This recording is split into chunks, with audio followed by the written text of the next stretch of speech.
오늘 여러분과 이 말씀 가지고 여러분들과 좀 나누려고 합니다. 우리가 앞에서 쭉 살폈는데요, 성령의 9가지 열매에 대해서 살폈습니다. 성령의 9가지 열매의 특징이 뭐냐? 이게 관계적이라는 것입니다. 우리는 성령을 따라 행하는 사람은 이렇게 방언을 하거나 아니면 깊은 영적인 개인적인 신비한 체험을 하거나 이런 것으로 오해하기 쉽습니다. 그런데 성령을 따라 사는 삶, 그것은 관계적이다 하는 것입니다. 옆에 사람과 옆에 있는 성도들과 함께 가는 것이 이렇게 성령을 따라 사는 삶이다 하는 것입니다. 많은 분들이 이것을 잘 모르는 것 같아요. 신비한 체험을 해서 교회 안에서 자만하거나 교만해서 나가 떨어지시는 분들이 많아요. 그리고 성령의 큰 은사를 받았는데 교회에는 전혀 유익함을 주지 못하는 경우들이 왕왕 있는 것 같습니다. 그것은 그 은사가 잘못되었거나 아니면 그 은사가 다른 것으로부터 왔다거나 그런 것도 한번 살펴봐야 되겠지만, 많은 부분에 있어서는 자기의 자만입니다. 오늘 26절에 보면 헛된 영광을 구하여 서로 노엽게 하거나 서로 투기하지 말지니라, 그렇게 되어 있습니다. 성령께서 큰 은사를 주셨고 큰 능력을 주셨는데 그것을 가지고 자기를 드러내려고 하는 것, 자기 자신의 자기 자신의 자만함을, 자기 자신의 영광을 이렇게 드러내려고 하는 것, 그것으로 인해 공동체를 어렵게 하는 경우가 왕왕 있고, 그리고 큰 성령 하나님의 역사를 이렇게 성령 하나님의 역사에 먹칠을 하는 경우가 종종 있습니다. 그래서 오늘 성경 말씀은 우리에게 이렇게 이야기합니다. 헛된 영광을 구하여 서로 노엽게 하거나 서로 투기하지 말지니라, 그렇게 되어 있습니다. 성령의 사람 옆에는 언제나 사람이 있습니다. 성령의 사람 옆에는 언제나 관계를 만들어 갑니다. 사랑하지 않는 곳에 가면 사랑이 피어나고, 깨어진 곳에 성령의 사람이 가면 그 깨어진 관계가 다시 회복됩니다. 이것이 성령을 따라 사는 사람의 특징입니다. 그래서 오늘 성경 본문은 헛된 영광을 구하지 말아라, 그렇게 우리에게 권면하고 있는 것입니다. 사랑하는 성도는 우리가 이것을 잘 한번 생각해보고 묵상해 보았으면 좋겠습니다. 헛된 영광, 우리가 교회에서 신앙생활을 해가면서 사람이 모인 곳이잖아요. 교회는 사람이 모인 곳입니다. 그래서 어떤 사람이 자기가 드러나기도 하고, 사람이 모인 곳이기 때문에 말들이 많기도 합니다. 그리고 또 사람이 모인 곳이기 때문에 잘난 사람도 있고 못난 사람도 있습니다. 그러다 보면 어떤 사람의 공로와 업적이 두드러지게 나타날 수도 있습니다. 그런데 성경은 우리에게 분명하게 이야기해 주고 있습니다. 신앙적인 영웅은 없습니다.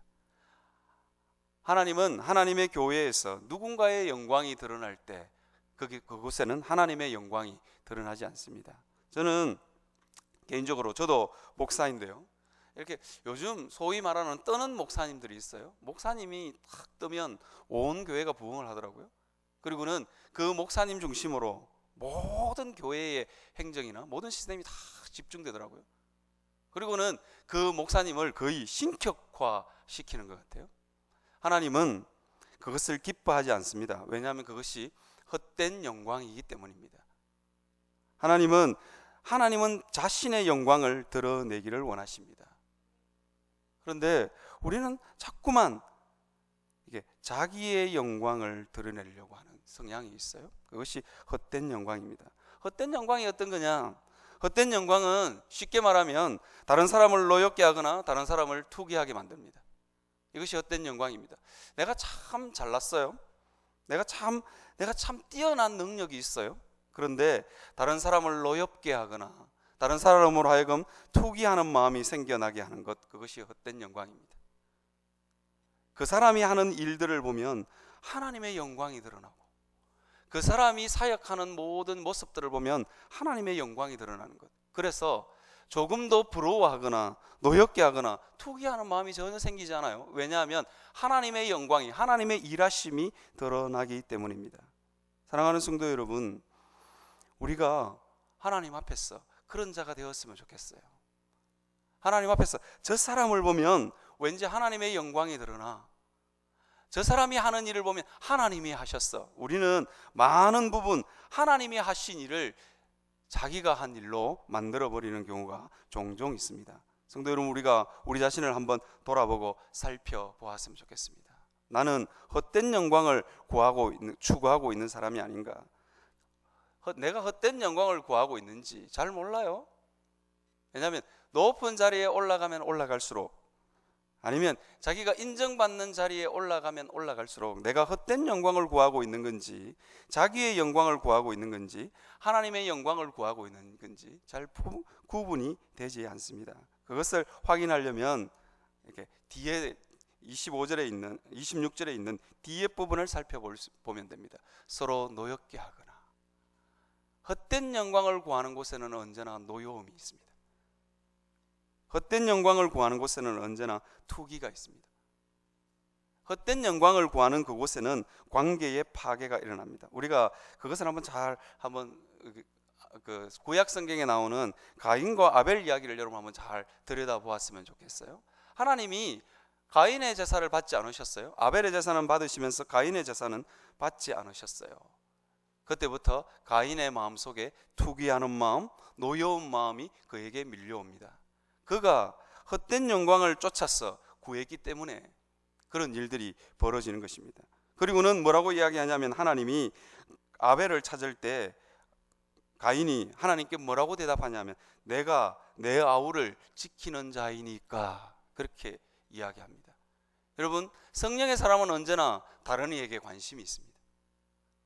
다른 이가 어떻게 세워지는가, 다른 이가 혹 나로 인해 실망하지 않을까, 실족하지 않을까를 언제나 돌아보는 사람입니다. 헛된 영광을 구하는 사람은 다른 이들을 돌아보지 않습니다. 다른 이의 마음이 상하든 감정이 상하든 그것에 대해서는 전혀 개의치 않습니다. 자기 동생이 죽었어요. 그런데 내가 내 아우를 지키는 자이니까, 그렇게 이야기합니다. 우리는 다 이기적이라서 자기 영광을 구하면서 삽니다. 내 옆에 있는 형제에 대해서는 별 관심이 없습니다. 내가 내 아우를 지키는 자이니까. 내 아우가, 내 형제 자매가 실족하든지 실족하는 것이 뭐 그리 대단한 일입니까? 나는 나의 영광을 취하면 됩니다. 그렇게 말하는 사람, 그 사람은 성령의 사람이 아닙니다. 하나님 앞에서 우리 자신을 한번 돌아보았으면 좋겠습니다. 노엽게 하는 게 뭐냐? 이런 거라 그래요. 내가 너보다 더 나으니 그걸 증명해 보이겠어. 이 마음이 노여움의 이 발로라 그래요. 그 다음에 투기는 뭐냐? 너가 나보다 나으니 나는 화가 나. 이게 이제 노여움은 언제나 도전하는 겁니다. 잘난 사람을 향해서 도전하는 겁니다. 너무너무 너무너무 잘해요. 그리고 그러면 그런 사람을 보면서 내가 너보다 나은 것을 증명해 보이겠어. 이게 노엽게 하다, 이 단어에는 도전하다의 의미가 있어요. 그래서 끊임없이 그 사람의 잘남을 끌어내리려고 합니다. 그 사람의 잘남보다 내가 더 잘났음을 보여주고 증명해 보이고 싶어 합니다. 이것이 노여움입니다. 여러분들 안에 내 옆에 있는 형제 자매가 땅을 샀다, 집을 샀다, 그럼 나는 더 큰 집을 사야지. 이게 노여움입니다. 그 마음 안에는 헛된 영광을 구하는 마음이 있습니다. 그 다음에 투기는 뭐냐?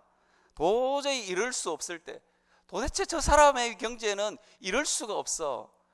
그렇게 했을 때 나는 네가 내보다 잘난 것을 바라보면서 화가 나. 이것이 투기입니다. 교회 공동체 안에 이런 헛된 영광을 구하는 사람, 잘나든 못난 사람이든 못난 사람이든지, 잘난 사람이든지 못난 사람이든지 마음 안에 이 마음이 있으면 교회 공동체는 성령 하나님의 역사를 담아낼 수가 없습니다. 하나님 앞에서 우리 자신을 한번 돌아보았으면 좋겠습니다. 우리는 얼마나 하나님의 영광을 구하고 사는가? 내 삶 전체를 통해서 하나님의 영광이 어떻게 드러날까 하는 것을 우리가 돌아보고 살펴보았으면 좋겠습니다. 저는 제 사역이 너무너무 힘들었어. 저는 그 외국인 유학생 사역을 할 때 제가 주로 상대하던 유학생들이 중국 유학생들이었어요. 얼마나 고집이 센지 예수님을 정말로 안 믿어요.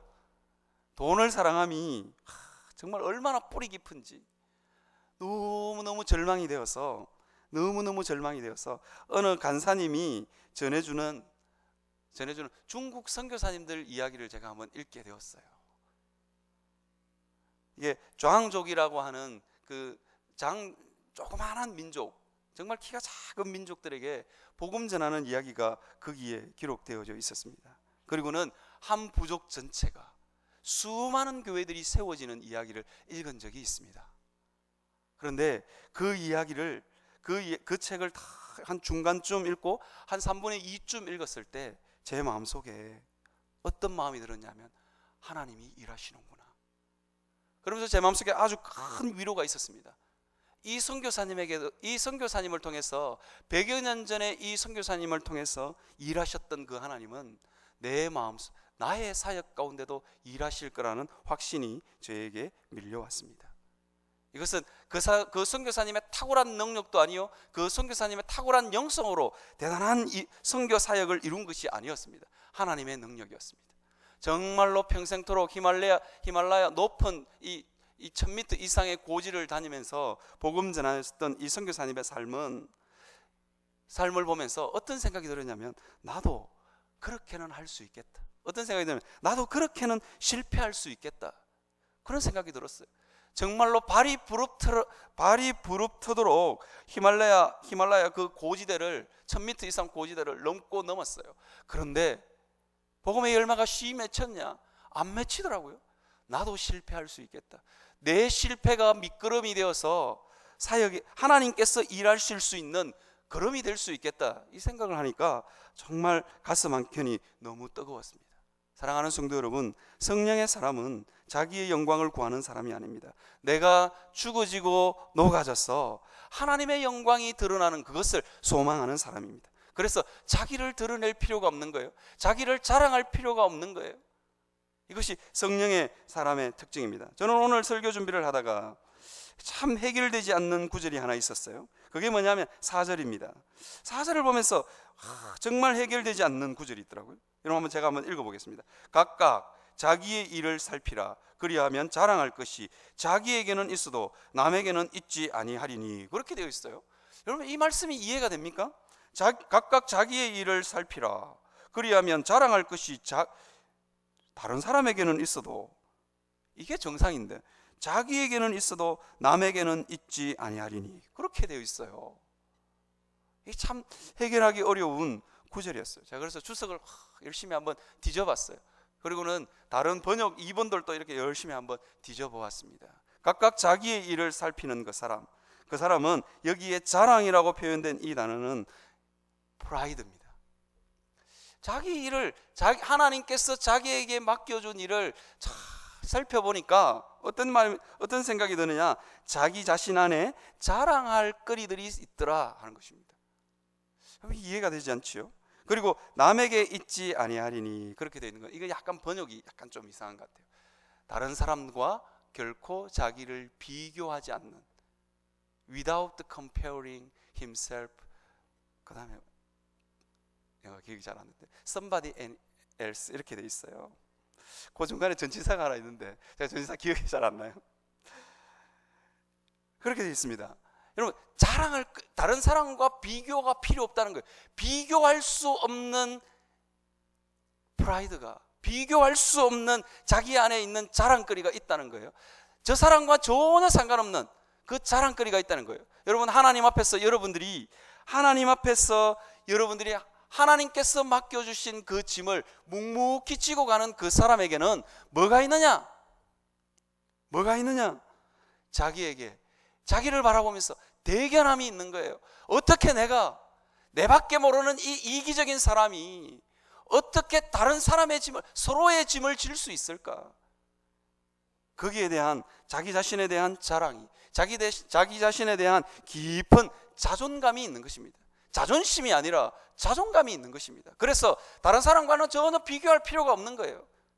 여러분, 우리가 인생이 참 많이 불행해지는데요, 불행해지는 이유가 뭐냐? 비교하기 때문입니다. 내 옆에 있는 사람과 비교하기 때문입니다. 선거가 이제 마쳤는데요, 저 사람은 장로가 되고 권사가 되는데 나는 뭐야? 이래 되면 그때부터 비참한 겁니다. 그죠? 아니, 똑같은 고등학교를 졸업하고 똑같은 대학을 다니는데 누구는 BMW 타고 누구는 티코를 타면 이게 그때부터 불행해지는 거예요. 우리 인생의 많은 영역들은 비교하는 데 써 있습니다. 남에게 있지 아니하리라, 이 말씀은 비교하지 않는다는 거예요. 하나님께서 내게 맡겨준 것들에 대해서, 하나님께서 내게 맡겨준 그 짐에 대해서 서로 각자가 쥐고 있는 거예요. 큰 교회 목회를 하시는 분은 큰 교회를 그냥 지고 있는 거고, 작은 교회를 목회하시는 분은 그냥 작은 교회의 짐을 지고 있는 겁니다. 제가 서울시민교회 와서 깨달은 큰 게 있어요. 저는 선교단체 사역을 10년 하면서 늘 제 마음속에 열등감이 있었어요. 제 동기들이 전화만 하면 너는 교회를 몰라, 내가 교회 사역을 알아? 늘 그렇게 이야기를 하는 거예요. 자존심이 팍 상했어요. 자존심이 팍 상해가지고 제가 서울시민교회 왔다는 거 아닙니까? 우리 동기들이 다 부러워했어요. 그 나이에 서울에 1000명 이상 교회를 진출하다니, 야, 이러면서 우리 동기들이 다 저를 부러워했어요. 저도 좀 가슴 한켠에는 좀 기를 팍 죽이고 싶은 생각이 좀 있었어요. 그래서 서울시민교회에 왔는데요, 제가 유학생들 20명, 뭐 한 10명, 15명 정도 되는 유학생들 책임지고 있는 선교단체 간사에서 제가 지금 맡고 있는 교구가 얼마나 크냐, 400명이에요 400명. 그래서 제가 원리를 하나 터득했는데요, 큰 걸 맡든지 작은 걸 맡든지 똑같구나, 그런 생각이 들더라고요. 내 마음 안에 영혼을 사랑하는 마음이 있는가, 내 마음 안에 그 다른 성도들의 무거운 짐을 대신 지고자 하는 그 사랑하는 마음이 있느냐, 거기에서 결정 나더라고요. 그거 없으면 너무 괴로워요.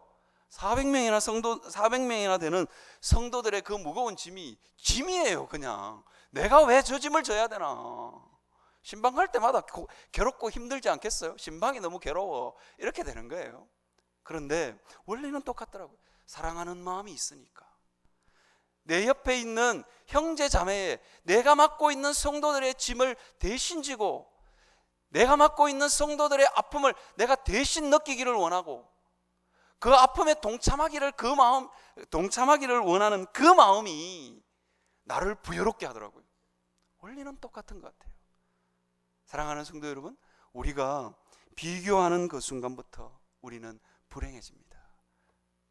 그러지 말고 내 옆에 있는, 오늘 이 본문에 뭐라고 있냐, 헛된 영광을 구하지 말고 짐을 서로 지라, 그렇게 이야기합니다. 짐을 서로 지라. 짐을 서로 져서 그리스도의 법을 성취하라, 그렇게 이야기합니다. 여기에 있는 이 그리스도의 법은 하나님 사랑, 이웃 사랑 아니겠어요? 짐을 서로 지면, 내 옆에 있는 형제의 그 무거운 짐을 서로 지면, 나누어 지면, 그때부터 하나님의 사랑이 내 마음 가운데 몰려오는 것입니다. 그래서 그리스도의 법을 성취하라, 성경은 우리에게 그렇게 권면하고 있습니다. 사랑하는 성도 여러분, 내 옆에 있는 형제 자매를 보면서, 우리는 참 많이 부러워하기도 하고, 내 옆에 있는 형제 자매를 보면서 어떨 때는 자만심에 빠질 수 있습니다. 나는 저 사람 같지 않다는, 바리새인들처럼 세리와 창녀 같지 않다, 거기에 대한 우리의 교만함이 있는 거예요. 우리는 다른 이들의 모습을 보면서 그런 마음이 있는 거예요. 어떤 마음이냐, 자만함, 교만한 마음이 있고, 나는 저 사람과 같지 않습니다, 나는 저 사람보다 조금 낫습니다, 그런 마음이 있는 거예요. 나보다 훨씬 더 잘난 사람을 보면 우리는 화가 나고 시기하고 질투하는 것이 우리의 인생의 본질입니다. 그 인생의 본질적인 모습을 보면서 우리가 어떻게 하냐, 그 형제의 짐을 서로 질 수 있는 우리가 되었으면 좋겠습니다. 여러분, 우리가 짐을 한번 같이 한번 들어보면 알잖아요. 무거운 것을 막 들고 있는데, 여러분, 같이 들면 훨씬 더 가볍죠. 어떤 경우에는 이런 경우가 있습니다. 무거운 것을 같이 번쩍 들었어요. 이게 잘못 놓으면 다칠 것 같아. 서로가 다 힘을 줘야 되죠. 마찬가지입니다. 사랑하는 성도 여러분, 우리 옆에 있는 형제의 짐을 대신 질 수 있는 우리가 되었으면 좋겠습니다. 내 옆에 있는 형제 자매의 그 범죄한 일들을 바라보면서, 내 옆에 있는 형제 자매의 못난 모습을 보면서 우리는 무엇을 해야 되느냐? 우리는 무엇을 해야 되느냐? 그 사람을 온유한 심령으로 그러한 자를 바로잡고 너 자신을 살펴보아 너도 시험을 받을까 두려워하라. 그렇게 이야기합니다. 여러분, 우리가 어떻게 해야 되느냐? 내 옆에 있는 형제자매의 이 모습들을 보면서 어떻게 같이 거기에 동참하는 것입니다. 내 옆에 형제자매의 그 죄악을 보면서 나도 아파하고, 내 옆에 있는 형제자매의 그 죄악이 온 공동체를 물들이지 않도록 우리는 그 짐을 서로 지고 저 일이 내 일인 것처럼 져야 되는 것입니다. 저는 오늘 이 본문을 묵상하면서 신령한 너희는 온유한 심령으로 그러한 자를 바로잡고 너 자신을 살펴보아 너도 시험을 받을까 두려워하라. 그렇게 되어 있습니다. 여러분, 이게 어떤 마음일까? 이게 온유한 심령으로 그러한 자를 바로잡고 너 자신을 살펴보아 너도 시험을 받을까 두려워하라. 그렇게 되어 있는데요, 이게 어떤 마음일까? 여러분, 이런 마음이면 됩니다. 여러분, 자녀를 바라볼 때 그 마음으로 바라보시면 됩니다. 여러분, 자녀를 바라보면 자녀의 허물이 내 허물일 때가 너무 많잖아요. 자녀의 못난 모습들 잘 들여다보면 내 모습이에요. 어떻게 저렇게 나를 꼭 빼닮았을까? 저는 우리 자녀들 보면서 그런 생각을 참 많이 합니다. 일어나는 모습까지 너무너무 비슷해요. 일어나는 모습까지 엉덩이를 이렇게 하늘로, 베개를 껴안고 엉덩이를 이렇게 하늘로 솟구치는 그 모습 보면서, 그리고 툭툭 일어나라 그러면 뭐라 그러냐면 아빠 기도해, 깨우지 마. 제가 우리 집 사람한테 주로 쓰는 말이에요. 여보, 새벽 기도 가야지. 깼어, 기도하고 있는 중이야. 너무 닮았어요. 너무 닮았어. 그런데요, 그 자녀의 모습을 보면서 어떻게 나를 닮았는지 그 모습을 보면서 아, 나를 너무 닮았구나. 그러면서 한없이 온유한 심령으로 바라봅니다. 어떻게 나를 이렇게 닮았을까? 그러면서 나를 닮지 않도록 이게 도와주고 그 습관을 고쳐주고 싶은 마음이 있습니다. 여러분, 내 형제 자매다 생각하시면 엎드려 침뱉기 아니겠어요? 엎드려 침뱉기 아니겠어요? 엎드려 침뱉기. 내 형제자매의 모습들을 보면서, 내 자녀들의 모습을 보면서 참 못난 부분들이 있어요.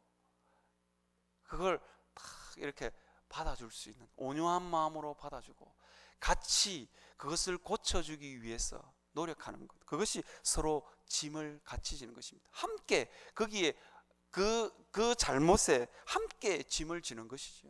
여러분, 사랑하는 옆에 있는 성도들을 바라보면서 그런 마음으로 바라볼 수 있었으면 좋겠어요. 오늘 본문은 그렇게 하기를 우리에게 이야기하고 있습니다. 서로 짐을 지라. 같이 공동 책임이 있는 거예요. 여러분, 우리 서울 시민교회 성도가 어디 가서 난리를 쳤다, 그죠? 그것은 우리의 수치입니다. 우리의 수치입니다. 서울 시민교회 성도가 어디에 가서 대단한 일을 했다, 그죠? 그러면 그것이 우리의 영광인 것입니다. 왜? 서로 짐을 같이 지고 있기 때문에, 같이 책임을 지고 있기 때문입니다. 여러분들 안에 내보다 더 잘 나가는 사람, 내보다 더 똑똑한 사람들 보면 내보다 훨씬 더 칭찬을 많이 받는 사람 모습, 배가 아프다, 그것은 같이 짐을 지고 있지 않는 사람입니다. 또 내 옆에 있는 형제자매를 보면서, 형제자매의 범죄함을 보면서 온유한 마음이, 불쌍히 여기는 마음이, 안타까운 마음이 전혀 들지 않는다.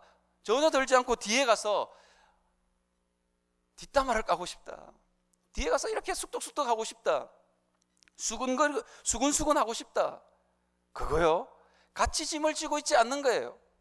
여러분, 우리 가족의 수치와 잘못을 어디 가서 다른 가족에게 말하는 그 사람, 그죠? 그 사람은 좀 이상한 사람이에요.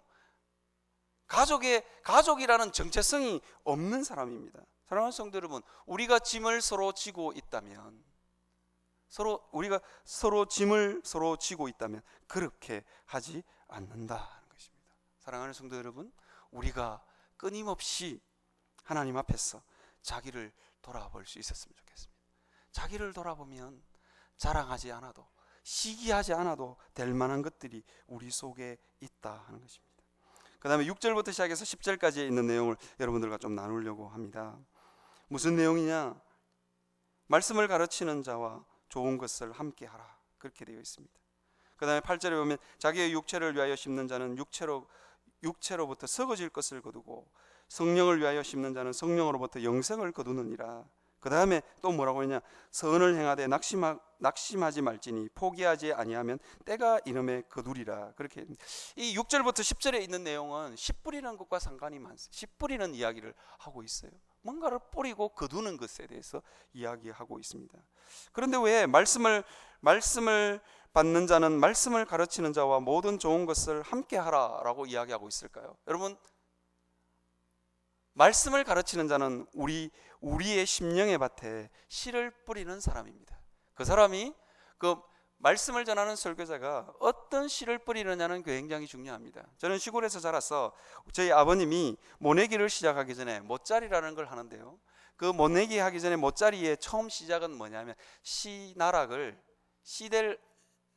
아시죠? 씨가 될 나락을 잘 선별하는 것입니다.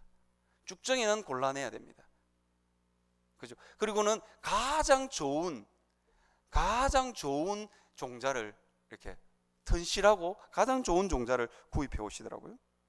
그 씨는 우리 아버님이 그 못자리에 들어갈 씨는 이렇게 면사무소나 이런 데서 이렇게 비싼 값을 주고 이렇게 구매를 하시더라고요. 마찬가지입니다. 말씀을 전하는 자가 왜 중요하냐? 여러분들이 이 말씀을 받은 모든 좋은 것을 함께하라. 이것은 말씀을 가르치는 자가 좋은 말씀을 준비할 수 있도록 필요한 모든 것을 공급하라는 것입니다. 그래서 목사를 청빙할 때 생활에 필요한 모든 것을 교회가 공급해 주기를 약속하십니까? 그 약속을 묻는 거예요. 여러분, 하나님의 말씀을 전하는 설교자가, 하나님의 말씀을 가르치는 자가 좋은 말씀을 뿌릴 수 있도록, 그래서 좋은 말씀을 준비해서 여러분의 마음밭에다가 뿌릴 수 있도록 여러분들은 최선을 다해서 그 설교자를 도와야 되는 것입니다. 죽정이를 뿌리느냐, 아니면 별로 좋지 않는 질 떨어지는 종자를 여러분의 마음밭에 심느냐 하는 것은 굉장히 중요한 것입니다. 그래서 좋은 씨앗을 준비할 수 있도록 이렇게 목회자가 필요한 모든 것을 공급해야 되는 것입니다. 그 이야기를 지금 하고 있는 거예요. 사랑하는 성도 여러분, 우리가 하나님 앞에서 자기를 한번 돌아보셨으면 좋겠습니다. 이게 말씀에 좋은 씨가 떨어진 밭은 좋은 것을 열매를 맺습니다. 그래서 8절에 보면 이렇게 이야기하고 있어요. 육체를 위하여 심는 자는 육체로 썩어질 것을 거두고 성령을 위하여 심는 자는 성령으로부터 영생을 거두느니라. 그렇게 이야기합니다. 여러분, 우리가 성령을 위하여 심는 자는 성령으로부터 영생을 거두리라. 그렇게 이야기합니다. 이게 영생이라는 게 뭐냐? 여러분, 우리가 하나님의 말씀의 씨앗이 우리 마음밭에 떨어지는 그 순간부터 우리와 하나님의 관계가 시작됩니다. 요한복음에서는 영생은 뭐냐? 그 영생이 뭐냐? 하나님을 아는 것이다 그랬습니다. 하나님을 아는 것이다. 그렇게 우리에게 요한복음은 말해주고 있습니다. 우리가 하나님의 말씀의 씨앗이 우리 마음밭에 이렇게 뿌려질 때 그때부터 뭐가 시작되느냐? 하나님하고의 관계가 시작되는 거예요. 이 관계는 서서히 자라서 우리가 완벽해질 때까지 자라가게 되는 것입니다. 더 좀 신학적으로 이야기를 하면 우리의 성화의 삶의 시작이 어느냐? 하나님의 말씀이 우리 마음밭에 뿌려지는 것입니다. 그리고는 하나님과의 관계가 시작됩니다. 그러면서 하나님과 동행해서 삽니다. 그러면서 우리 안에 점점 하나님과의 이 교제하는 삶을 통해서 우리 안에 변화가 시작된다는 것입니다. 선을 행하되 낙심하지, 선을 심는 것도 마찬가지입니다. 이제는 나 자신만을 위하던 그 삶에서 다른 이들을 돌아볼 수 있게 되는 것입니다. 오늘 이 본문을 주석했던 존 스토트는요, 이 부분을 이렇게 주석해냈어요. 생각을 심으면 행동을 거두고, 행동을 심으면 습관을 거둔다. 습관을 심으면 성품을 거둔다. 성품을 심으면 운명을 거둔다. 그렇게 이야기하고 있습니다. 사랑하는 성도 여러분, 우리 마음밭에다가 좋은 것을 심을 수 있는 여러분들이 되시기를 바랍니다.